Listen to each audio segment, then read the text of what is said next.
Maraming salamat sa Brothers Traveler. Tama ba? Si Yes. Yan Chan po. Samantala, sa mga sandaling ito, meron na namang magbibigay sa atin ng talumpati. Hindi ko na patatagalin pa. Yes. Atin ang tawagin ang dating Executive Secretary ng kasalukuyang administrasyon. Yes. Attorney Vic Rodriguez.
Maraming salamat at magandang gabi po sa ating lahat. Woo! Bagamat ako ho ay hindi miyembro ng Kingdom of Jesus Christ, ako po ay hindi konektado sa SMNI.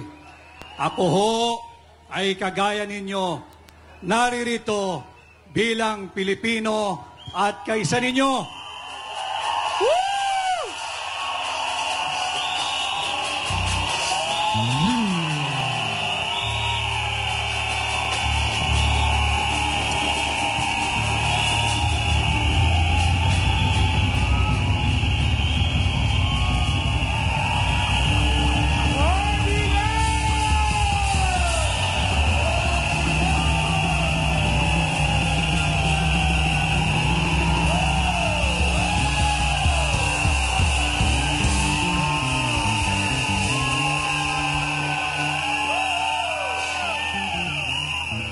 Kaisa po ninyo ako sa pagsigaw that we, the sovereign Filipino people, are not for sale.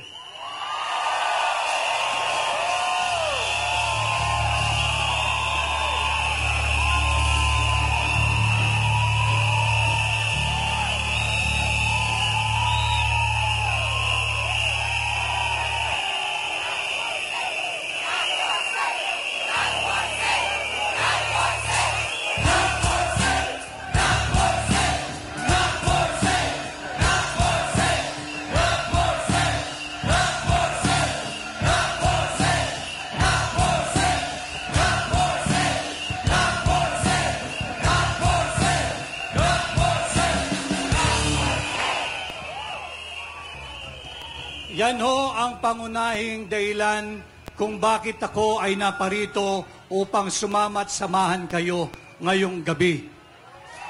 At bukod po riyan, ako po ay kaisa ninyo at kasama dito sa ginagawa nating paglaban sa paglapastangan sa ating saligang batas. Ako ay kaisa ninyo sa ginagawa nating pagtutol dito sa walang kapararakang paglustay sa pera nating mga kaabag-abag na Pilipino.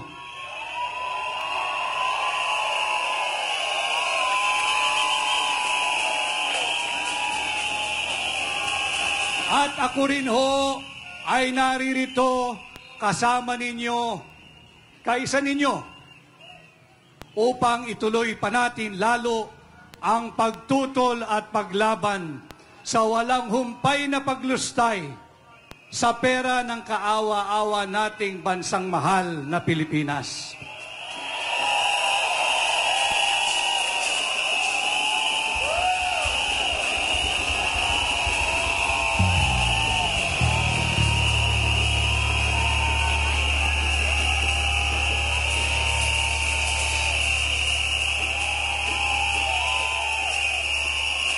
I stand in solidarity with you tonight in our collective call, in our collective goal, and in our united stand and demand for those who are in government to be transparent and to be accountable.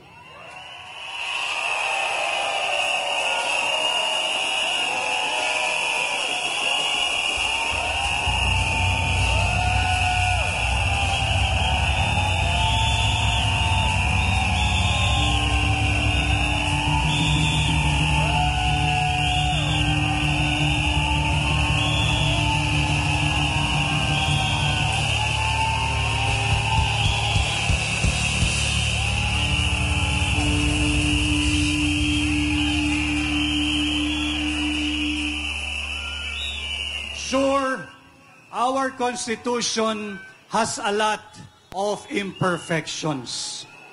And yes, our Constitution should not be regarded as a closed book. Our Constitution should remain dynamic so that it will be able to provide for the present and must somehow anticipate and provide for the future. But first things first. Hindi problema ang konstitusyon. Ang problema ay ang korupsyon.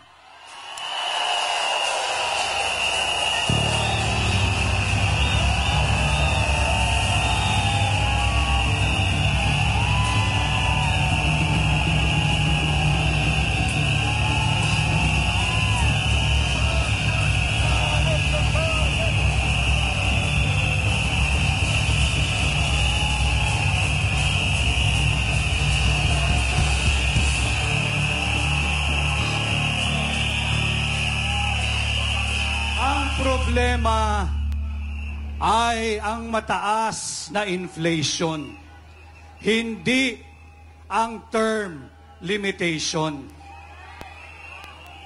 Ang problema, hindi ang ating konstitusyon, kung hindi ang nagaganap na political persecution.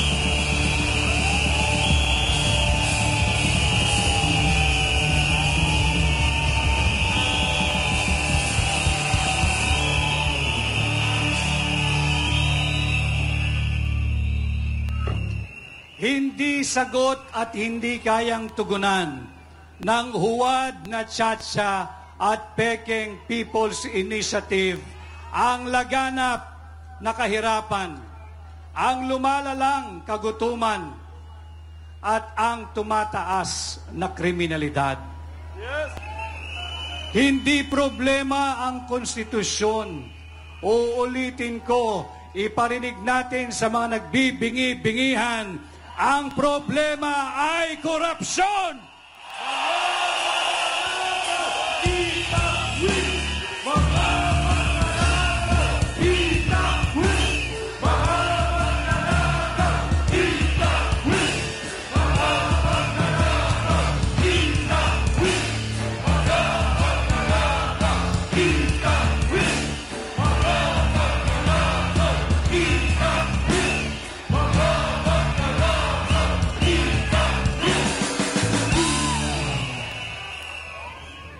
Kaya wag po tayong mapapagod na protektahan, ipagtanggol at itaguyod ang ating saligang batas. Ang problema ay sila mismo. Ang problema ay ang mga gahamang politiko mismo.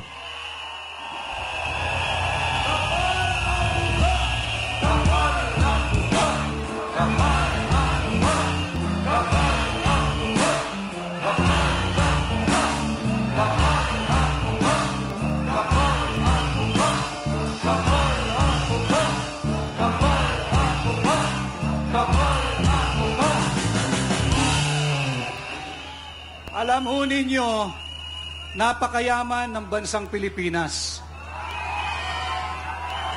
Subalit, hindi ginagamit sa tama ang ating mga pondo.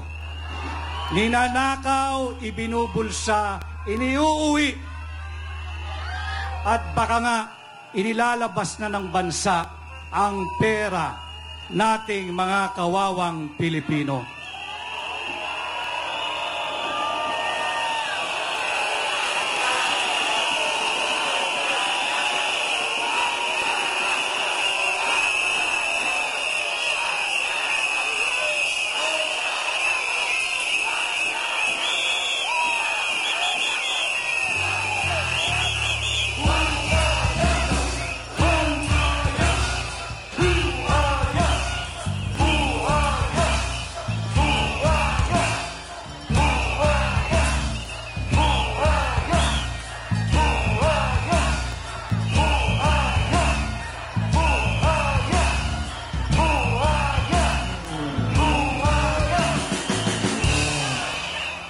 Kaya po, marahirap, napakahirap, manahimik, at ganun din ang ating panawagan sa mga iba pa nating kaibigan at kapwa Pilipino. Huwag po tayong manahimik na lamang, sapagkat sa ating pananahimik, in our silence, we might be guilty of being complacent, or we might be guilty of being complicit with those thieves. Huwag po tayong tatahimik. Tuloy-tuloy po ang ginagawa natin. Tuloy-tuloy po ang ating pakikipaglaban.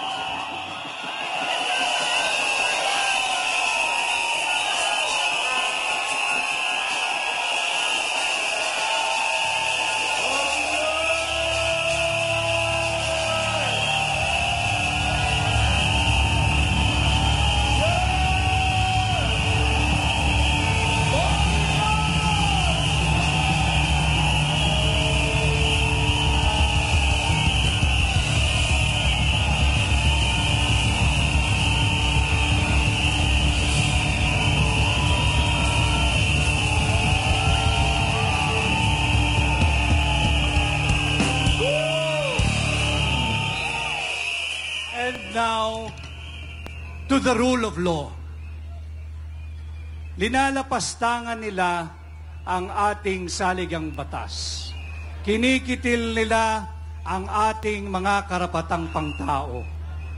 Malinaw na nakasaad sa ating saligang batas na lahat tayo, mayaman, mahirap, may impluensya o ordinaryong mamamayan kagaya natin, ay may karapatan doon sa tinatawag nating due process of law.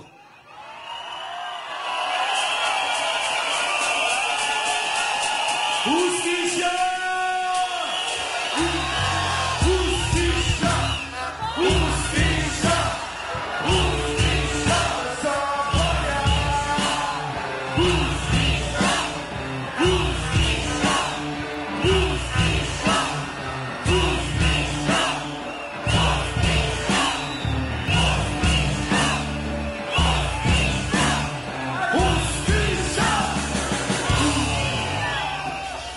Meron din tayong karapatan doon sa tinatawag na equal protection of the laws. Pero yan ay isinasantabi na. Yan ay hindi ibinibigay doon sa napakaraming pagkakataon na nakita na nating lahat. Sinimulan sa prangkisa ng SMNI.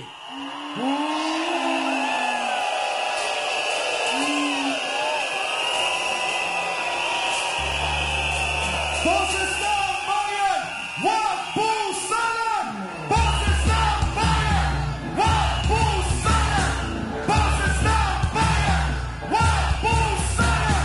Boses ng bayan, wag pusalan! Boses ng bayan, wag pusalan! Boses ng Isinunod, ikinulong si Ka Eric Celis at si Lorraine Badoy. Pilit, sinisira at patuloy na sinisiraan si Vice President Inday Sara Duterte. Patuloy na ginigipit si Pangulong Rodrigo Roa Duterte.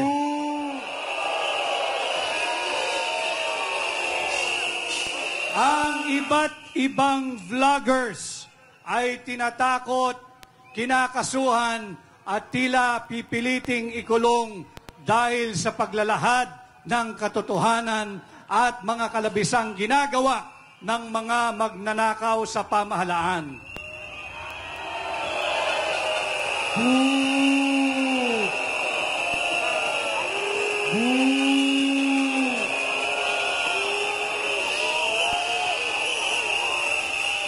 At ngayon naman ay si Pastor Apollo Kibuloy. Justisya! Justisya! Justisya! Justisya! Justisya! Justisya! Justisya! Justisya! Justisya!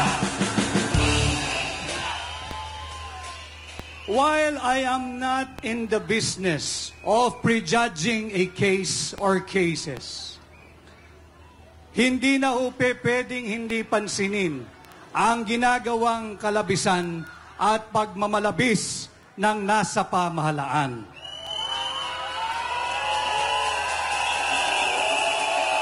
Uulitin ko, pag tayo'y nanahimik, para na rin tayong nakipagsabwatan sang mga ito.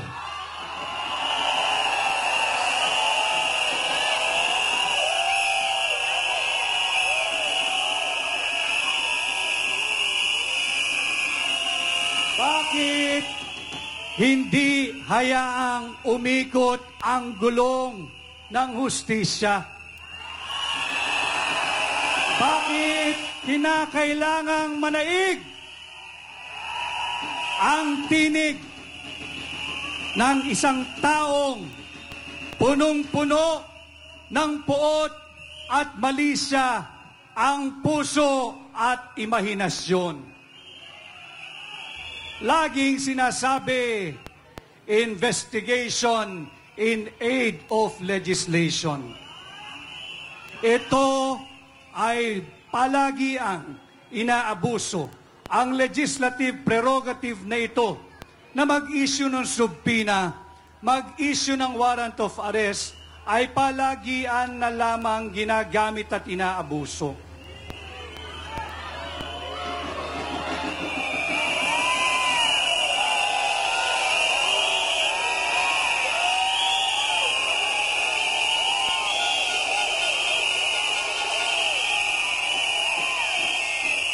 Investigation in aid of legislation.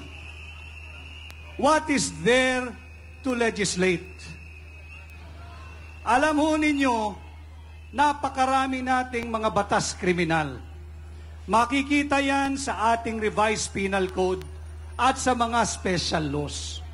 Kung ang isang tao ay nagkasala o inakusahan na may pagkakasala, dalhin natin ito sa totoong korte na siya ang maglilitis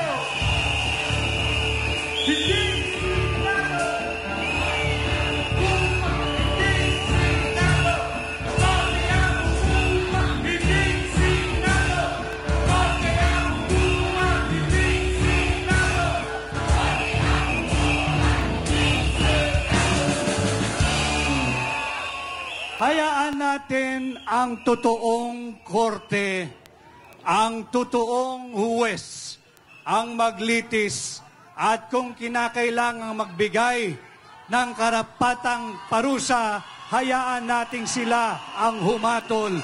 Hindi ang Senado, hindi ang Kongreso.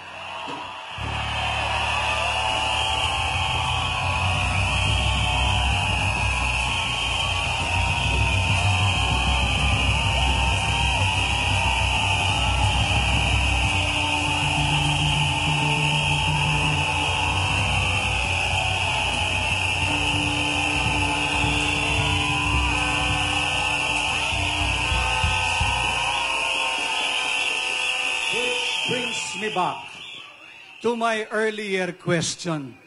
What is there to legislate? Yung mga bagay o pagkukulang o kasong di umano na ibinibintang sa isang tao. Ito ba ay bago? Is the case is so unique? Is it so unique?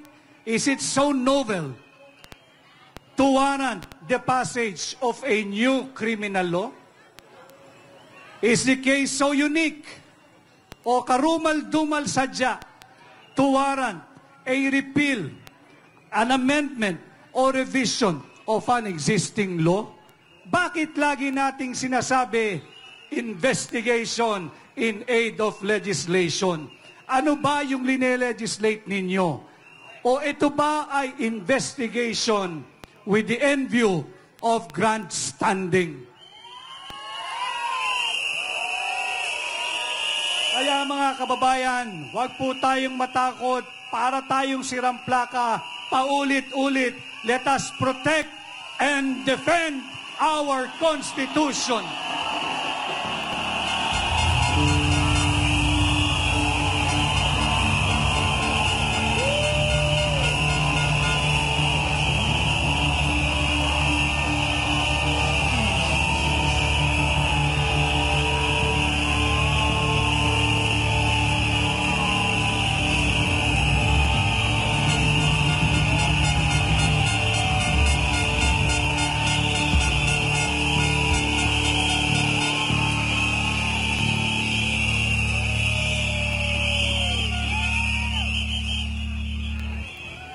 Kapag ka merong injustice o kawalan ng hustisya na ating nakikita, at ang iba sasabihin kami ay neutral lamang.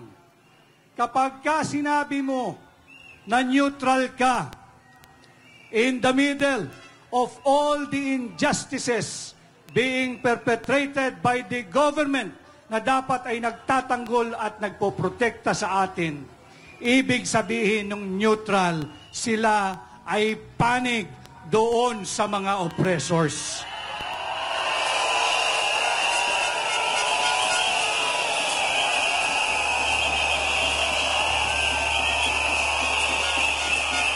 You cannot be neutral in situations of injustice, because when you are, then you have chosen to be with the oppressors.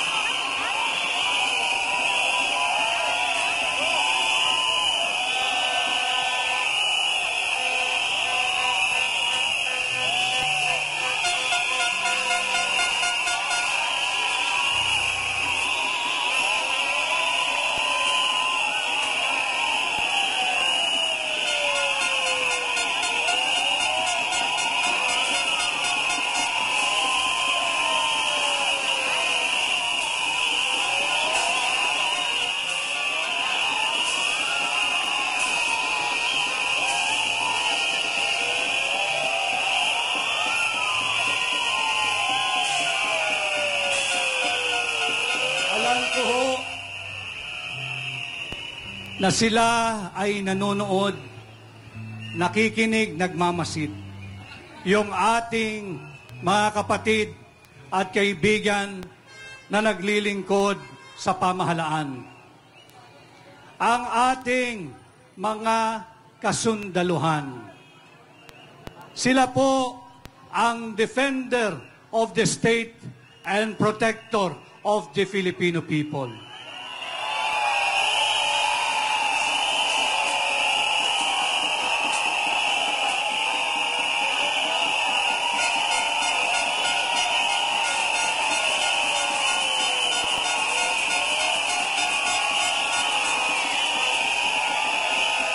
Yung atin pong mga kapatid na kapulisan, na sila naman ay ang vow po nila ay to protect and serve the citizenry.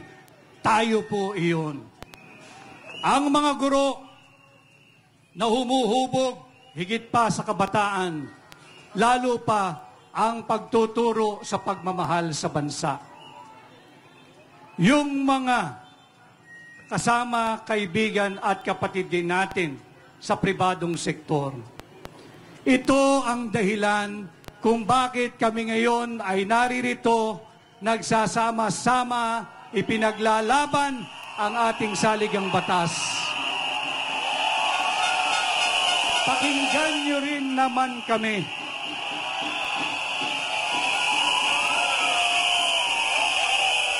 Isalba natin pare-pareho ang ating bansa sa kapahamakan. Huwag niyo ho sana kaming tatalikuran.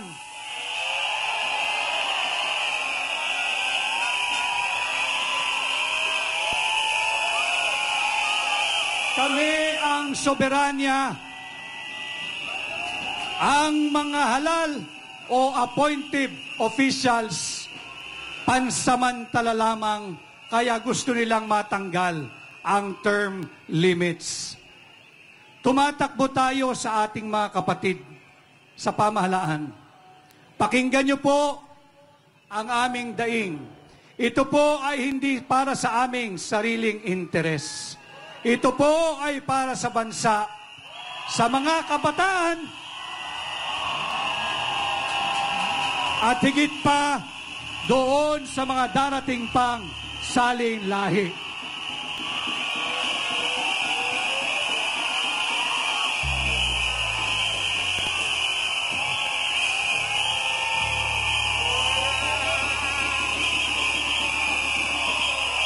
Bigyang buhay po sana natin at respeto ang bawat letra at bawat titik ng ating saligang batas.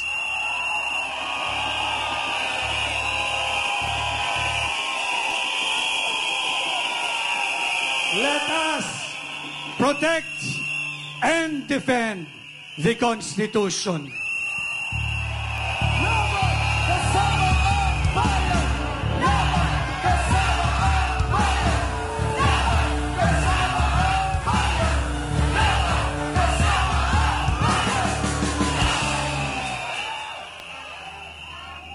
Ang bayan ko'y tanging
maraming salamat at mabuhay ang Pilipino! Mabuhay!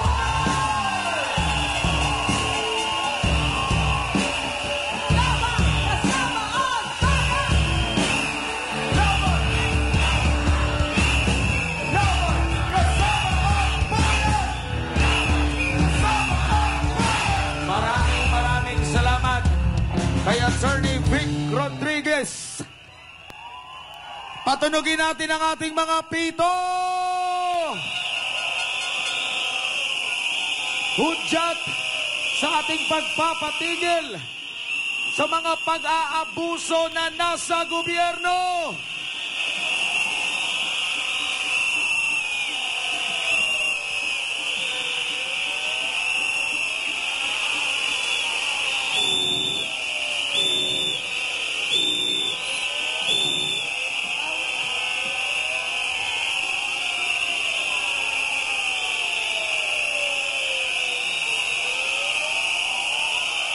Ayan. At patuloy na nakikiisa ang sambayanang Pilipinas sa lahat ng mga nanonood sa atin ngayon sa pamamagitan ng live streaming. Kaya kaway-kaway para sa kanila.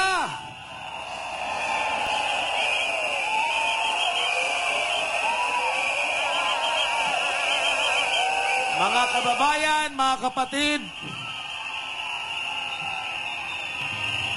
marami pa tayong mapapakinggan na mga pahayag ngayon. At kabilang po dyan, sa pamamagitan ng video message, si Senador Robin Hood Padilla.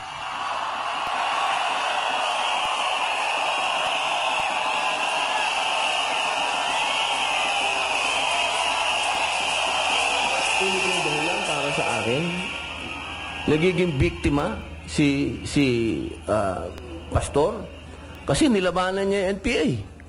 Yun ang sarili kong wala tayo, hindi deserve para sa mga mata ko ng isang tao ang tingin ko bayani sa pakikipaglaban niya sa komunista na naging kasama ko. Ganitong klase papayagan ko maiskandalo. Teka muna.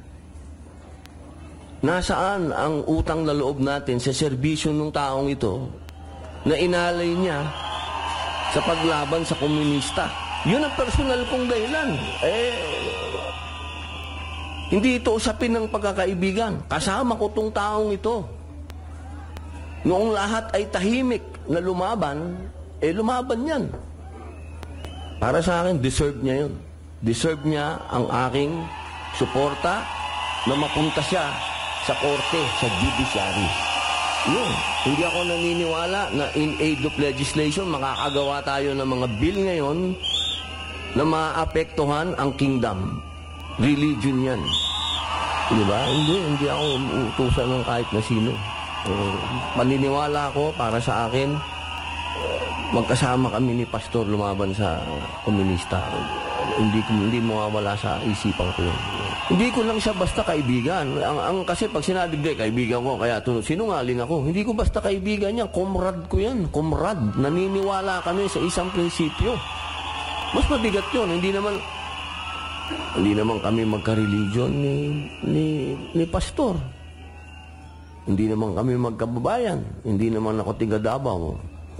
Naniniwala ako sa prinsipyo niya na masyado nang matagal ang communist struggle dito sa Pilipinas. Hindi na natin kailangan ng armed struggle. Naniniwala kami doon. Yun ang pinaniniwalaan natin.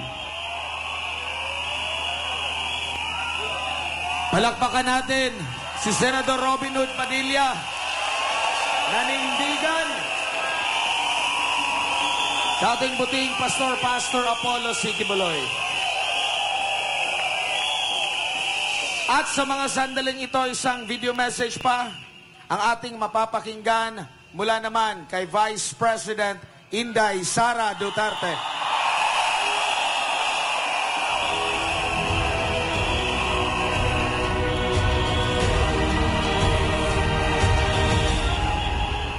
Mga kababayan, ang black propaganda ay maruming bahagi ng politika at gagamitin itong sandata laban sa akin ng mga taong nangangarap na makita tayong bigo sa pagtupad ng ating sinumpaang tungkulin sa bayan.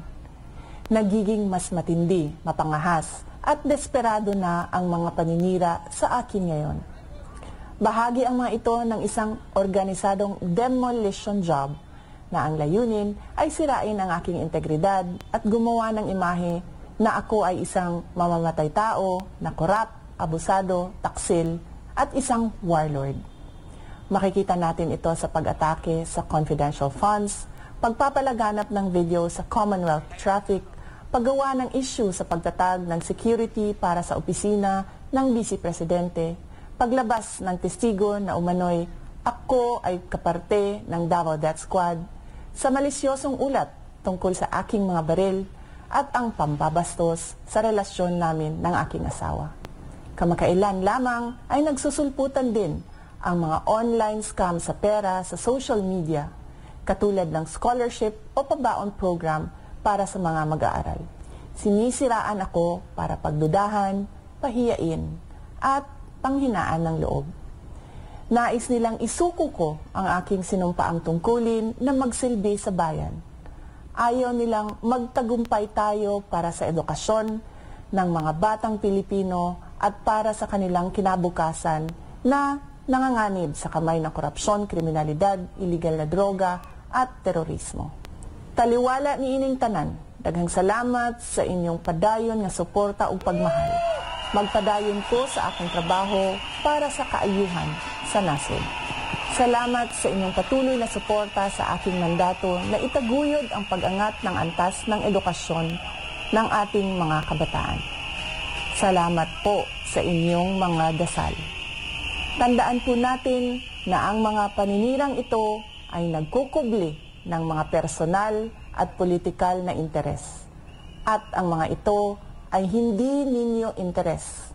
Hindi interes ng bayan, hindi ito interes ng Pilipinas.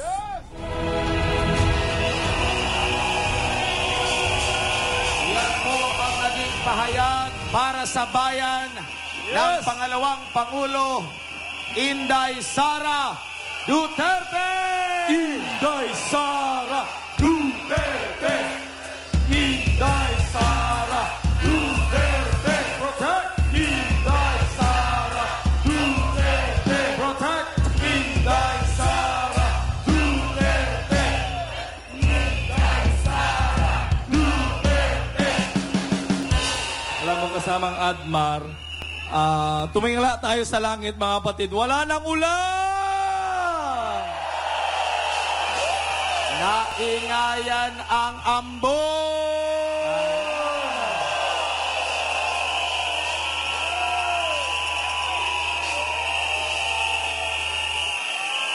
Ang ulan na wala, ang mga abusado mawawala na rin! Tambalos, los wala kay pulos. Tambalos, los wala kay pulos. Walay pulos! Tambalos, los wala kay pulos. Walay pulos! Tambalos, los wala kay pulos. Wagad kayo pulos! Tambalos, los wala kay pulos. Walay pulos! Tambalos, los wala kay pulos. Walay pulos! Tambalos, los wala kay pulos. Walay pulos! Tambalos, los wala kay pulos. Walay pulos!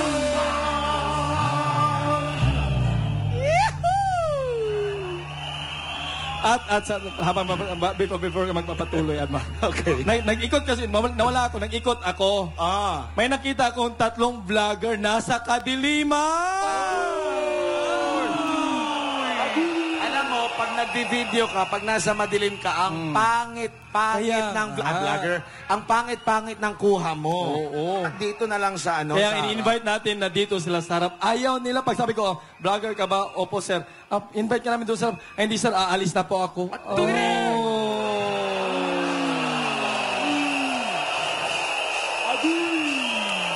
May nag-text! At may nag-text. Bilis naman. Uso pa bang text ngayon? Akala ko messenger na. Sir, hindi ko po kaya sa harap. Pwede bang umakyat sa mangga? May mangga pa tayo. Okay. Mga kapatid, patuloy po nating pinapaalala sa lahat ng ating mga kababayan nandirito ngayon. Patuloy po tayo maging mapagmatsyag, ha? Lalong-lalo na po sa inyong mga gamit. Okay? Either mawala yan or baka may magtatanim dyan ng mga kung ano-ano. Tapos sisisihin tayo. Yes. Okay? patuloy nating pairalin ang pagiging law-abiding citizen. Yes! Hindi tayo nanggugulo. Yes! Mapayapa ito. Hindi natin kultura yan. Yes! Kung may manggugulo man, pakihuli na lang, pulis. Yes! At saka pala, no, gusto lang ipabanggit, meron po tayong mga taga-kasamahan from Divisoria na umattend dito ngayon sa gabing ito. Maraming salamat. Maraming salamat sa mahigit 10,000 nanonood sa atin ngayon sa live streaming. Yes! Yes! At libo-libo pang mga nanonood sa mga vloggers na nandito sa harapan. Maraming salamat po sa buong mundo. Yes! At sa pagkakataong ito, 11,000 na pala. 11,000 na live viewers. Kaya sa pagkakataong ito, handa na ba kayong sumayaw?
lost, no more chains, no more bondage. I am free.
Sino ba ang gustong sumaya?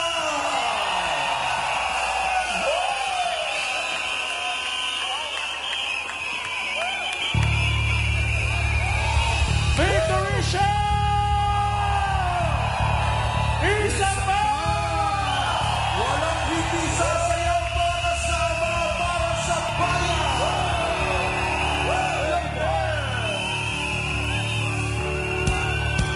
I got a song and I sing it loud. Praise is going out. Praise is going out. I got a song. It's a song of freedom. Come on. Praise is going out.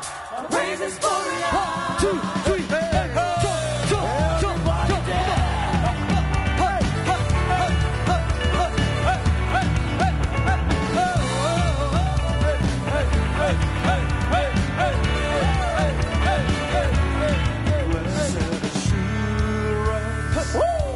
The Father owns me.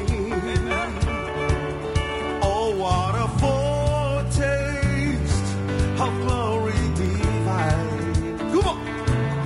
Heir of salvation, purchase of life, born of His Spirit. Oh, I wash in His blood. Set against John.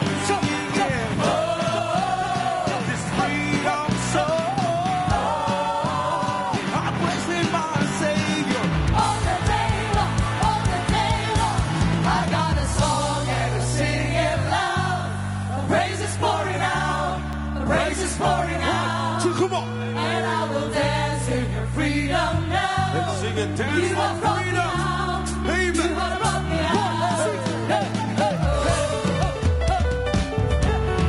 Everybody clap your hands. Come on, everybody. Blessed assurance, the Father owns me. Sing it through. Oh, what a foretaste of glory divine.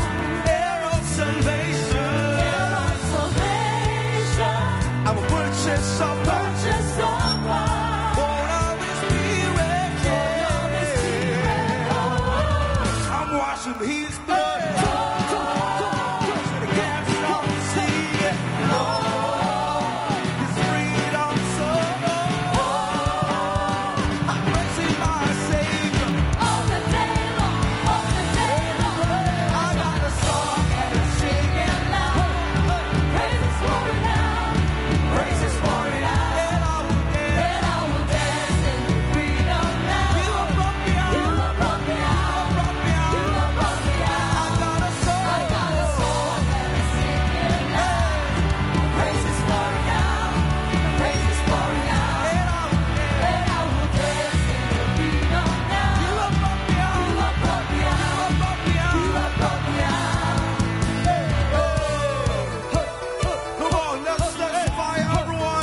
sa mga sandaling ito, nagpapatuloy pa rin ang ating laban kasama ang Bayan Prayer Rally. At sa mga sandaling ito, muling mangungusap sa atin. Ito na ang kanyang pangatlong beses din. Kahit siya ay paus na, hindi pa rin siya magpasisigil sa kanyang kalayaan, sa paglalahad sa katotohanan. Ang tanging hiling lang niya, taasan ang volume ng ating mic. Woo! Walang iba, si Jeffrey K.Eric Solis! Bayan, bayan, bayan ko. Bayan, bayan ko. Di matapos ang laban ko. Matapos ang laban ko. Sa mga galit at na politiko. Ang walang mo, itakwil mo. Itakwil mo. Bayan, bayan, bayan ko. Bayan, bayan ko. Hindi matapos ang laban ko. Hindi matapos ang laban ko. Sa mga galit at sakit na politiko. Galit at sakit na politiko. Tutulan mo, itakwil mo. Tutulan mo, itakwil mo. Bayan, bayan. Magandang gabi, sambayanang Pilipino. Hindi ko alam kung nandirito pa sila former Congressman Jing Paras at si Maestro Ado Paglinawan na nakikipagkaisa kanina lamang. Hindi ko na, nandito lang. Dumadami, lumalawak ang mensaheng ito at parang daluyong ng mga pumabaha na boses ng nagkakaisang mamamayang Pilipino na hindi na mapipigilan pa. Woo! Tama! May bago tayong subusubukan. English version na naman. Do you hear the people singing the songs of angry men? They will be united and they will never be slaves again. Do you hear the people singing the songs of angry men? They will unite and they will never be slaves again. The people united will never be defeated. The people united will never be defeated. The people united will never be defeated. The people united will never be defeated. Ang bayan hindi magagabi. Ang tao, ang bayan hindi magagabi. Ang tao, ang bayan hindi magagabi. Ang tao, ang bayan hindi magagabi. Dapat mapakinggan ng mga namumuno sa bansang ito na sukdulan na ang nararamdaman na hinagpis at hinanakit ng sambayanang Pilipino. Sa susunod na mga araw, 10,000 pamilya ng mga magsasaka at manggagawang bukid ang mawawalan ng trabaho at kabuhayan sa Batangas. 50,000 na pamilya, 50,000 na mga pamilya ang babawian ng lupa ng Department of Agrarian Reform ng gobyerno mismo sa Nasugbo, Batangas, sa Hacienda Rojas. Ano na ang nangyayari sa bansang ito, Pangulong Bongbong Marcos Jr.? Bakit ganito ang kalagayan ng naghihinagpis at mahihirap na mamamayang Pilipino?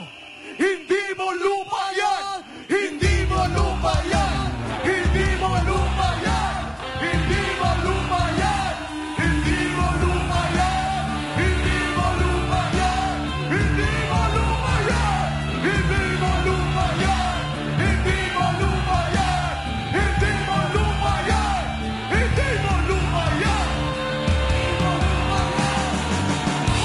Ang pag-ikot ng Pangulo ng Bansa sa angmang bahagi ng daigdig ay hindi makakaampat at makakapagpatigil sa ganitong sumasambulat at sumasabog na uri ng krisis pang-ekonomiya at panglipunan na kailanman ay hindi natin inaasahan na ito ay muling mananumbalik bilang isang silakbo ng pwedeng sumabog na bulkan ng krisis sa ating bansa. Nasaan ang Pangulo? Nasaan ang gobyerno? Nasaan ang mga hambog na tambaluslos para lutasin ito? Tambaluslos! Walay pulos! Tambaluslos! Walay pulos! Tambaluslos! Walay pulos! Tambaluslos! Walay pulos!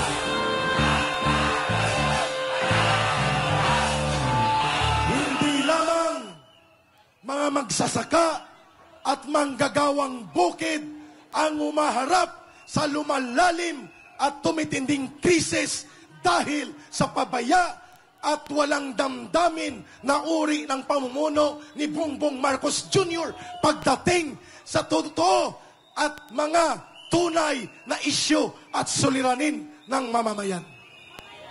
Mahigit kumulang, kanina lamang inilabas ng Philippine Statistics Authority, 3 milyong Pilipino ang walang trabaho, mahigit 6 na milyon ang underemployed, at ang presyo ng bigas 15-year high sa ilalim ni Bongbong Marcos Jr.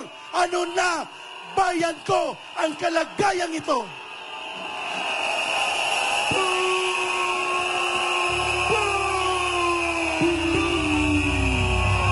15-year high ang presyo ng bigas. Habang nakikita ko ang mga kabataan nandirito, nararamdaman ko at nakikita ko ang dilim ng kinabukasan na inyong kakaharapin. 3, 4, 5 man ang kurso na tatapusin ninyo sapagkat lumalala at tumitindi ang siklo ng krisis ng lipunan na pinapalala ng bulok at inutil na klase ng pamumuno sa kasalukuyang pamahalaan.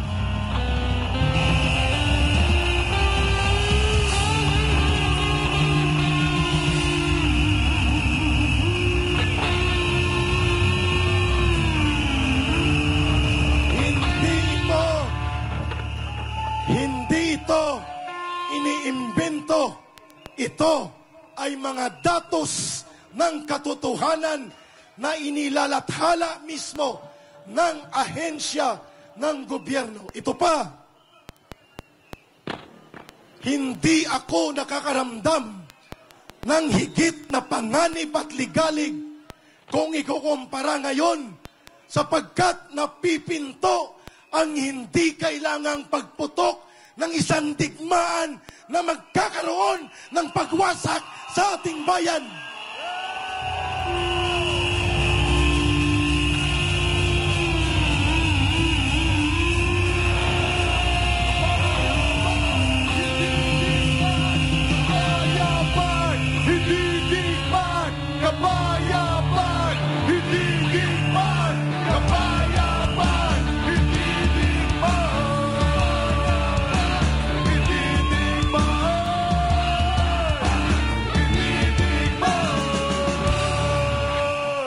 Bakit magkakaroon ng digmaan? Pasensya na po sa mga kaibigan natin sa security sector. sa Armed Forces of the Philippines, sa Philippine National Police. Sa ilalim ng pamumuno ni Pangulong Bongbong Marcos Jr. ay nailulusot ng Estados Unidos na gawin tayong pinakamalaking base militar nila sa kanyang paghahanda na digmain ng China. Kapayapaan, hindi digmaan! Kapayapaan, hindi digmaan! Kapayapaan, hindi digmaan! Hindi digmaan! Hindi digmaan! Hindi digmaan! Bagamat nang bubomba ang Chinese Coast Guard sa West Philippine Sea at dapat yan ay sitahin, kondinahin at tutulan, subalit hindi pa nangyari na may pinatay ang bansang China sa Pilipino o sinumang mamamayan sa ating bansa. Kung ikukumpara sa Estados Unidos na may dugo at inutang sa kasaysayan natin na halos 1 milyon ang pinatay nila during the Filipino-American War. Justisya! Justisya! Justisya! Justisya! Para sa bayan! Para sa bayan! Justisya! Para sa bayan!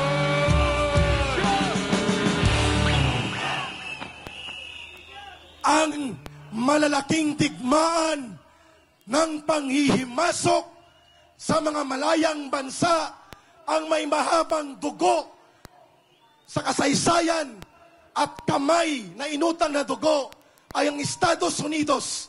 I am not an apologist of China, but I will not stop from telling the truth.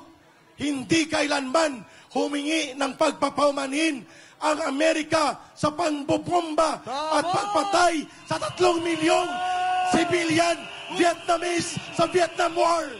Justisya! Justisya! Justisya! Justisya! Para sa bayan! Justisya! Justisya! Para sa bayan!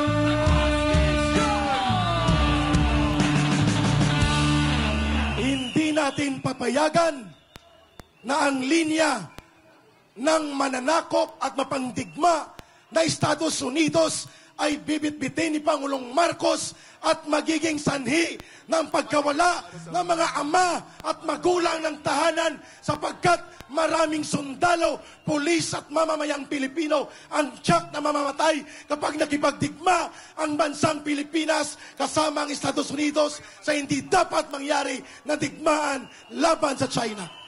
Kapayapaan! Hindi digmaan! Kapayapaan! Hindi digmaan! Hindi digmaan! Hindi digmaan! Hindi digmaan! Hindi digmaan!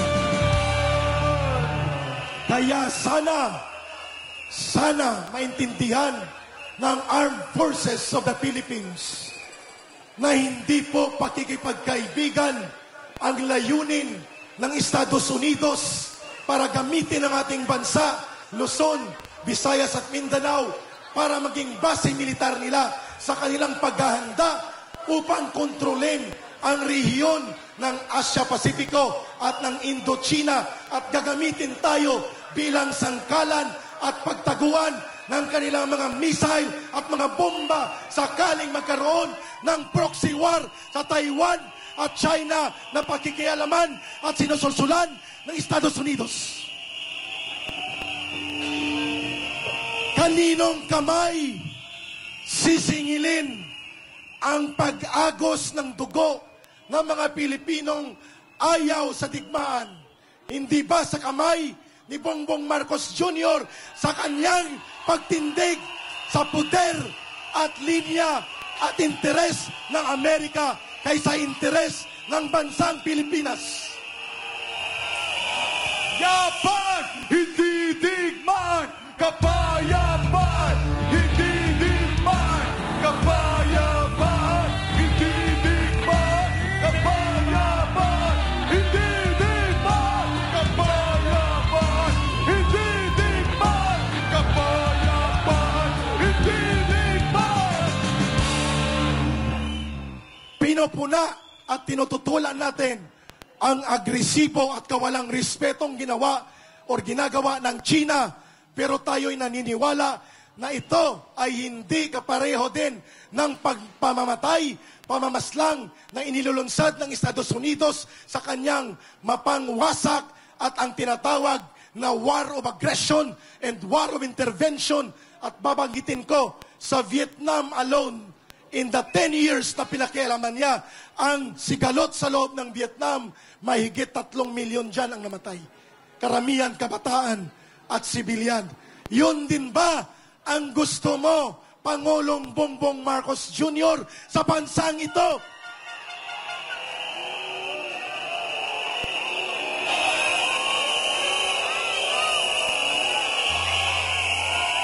Lumalalim, lumilinaw ang isyo. Hindi na ito isyo tungkol kay Pastor Kibuloy, sa SMNI o kay Ka Eric at kay Loren Badoy, o ano pa mang sectarian and individual issue. Ito, ang mga inihayag ko ay mga aktwal at tunay na kalagayan na may batayan sa katotohanan, karanasan at tunay na mga nagaganap sa ating lipunan na binabaliwala ng gobyernong ito.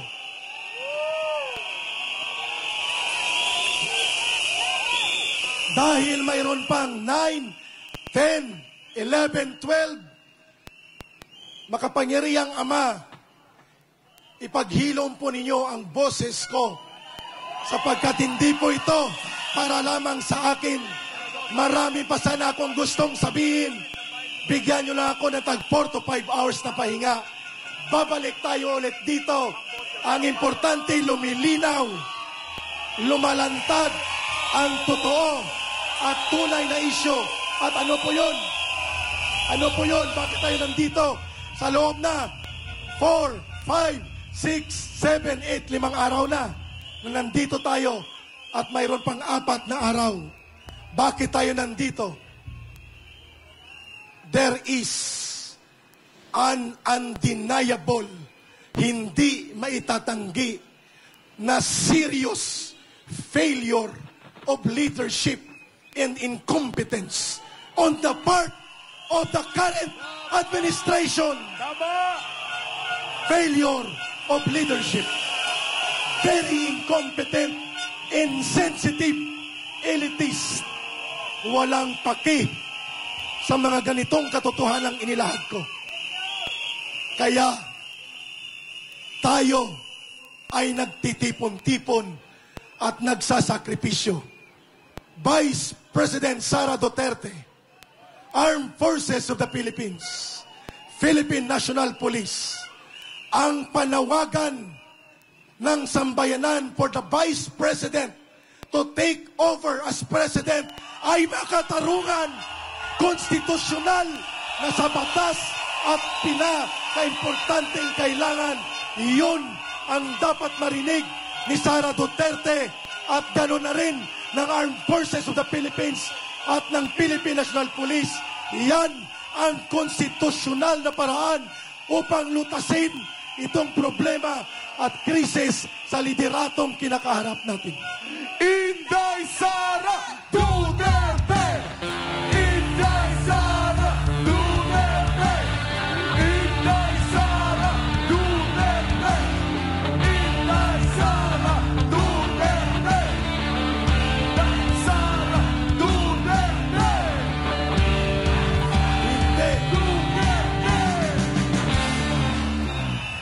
Hindi sedisyon, hindi rebellion, hindi illegal ang panawagan na ang constitutionally elected, mandated, and President next in waiting in the person of the Vice President ay pinawagan ng sovereign will of the people sapagkat yan ay legal at nasasaligang batas in the event, in the situation that the President fails to lead the country and the government is in danger in the Republic, the Vice President should take over with the support of the people and all sectors of the state. Dahil Sara Duterte! Inday Sara Duterte! Inday Sara!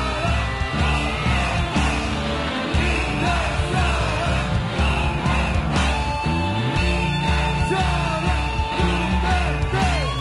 Inday Sara Duterte! But of course, it will depend on the Vice President's will and rationalization kung tatanggapin niya ang panawagang ito. Pero sa gabing ito, iginuhit natin ang direksyon kung bakit tayo nandito. Isasalba natin ang ating bansa, isasalba natin ang ating bayan, isasalba natin ang kinabukasan ng kabataang Pilipino at mga darating na salinlahi upang yan ay mangyari. Dapat maayos ang pamumuno sa ating gobyerno. Laban kasama ang bayan! Laban kasama ang bayan! Laban kasama ang bayan! Laban kasama ang bayan!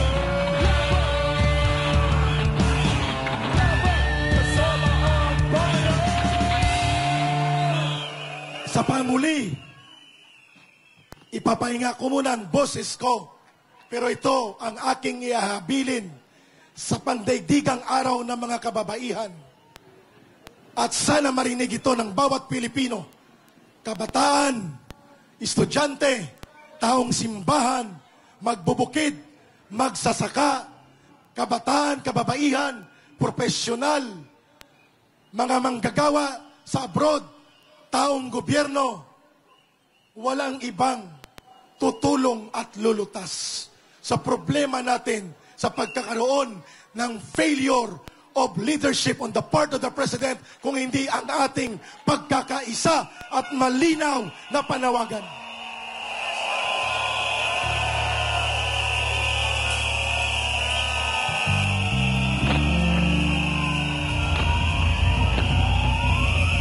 Bilang paghamon sa bawat Pilipinong marangal at matino na nagmamahal ng bansang ito.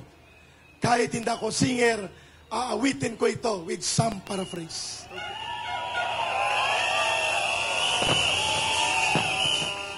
Aling pag-ibig pa ang hihigit kaya sa pag-ibig ko sa'yo, bayan ko. Sa hirap at ginhawa, sa ligaya't dalita, ako'y kasama mo. Kung ang gintong palay ay kumakaway, katabi mo ako sa bukid bayan ko. Kung tigang ang lupa at di makaluha, ako ang magdidilig. Kung ang bulaklak ay humahalimuyak, igagawa kita ng kwentas bayan ko.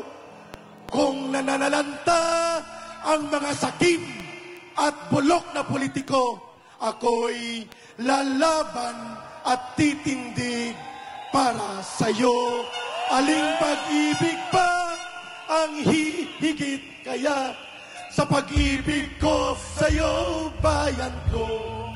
Wala na nga, wala. Wala na nga, wala. Wala na nga, wala. Mabuhay ang dakilang bansang Pilipinas, ang sambayan ng Pilipinas.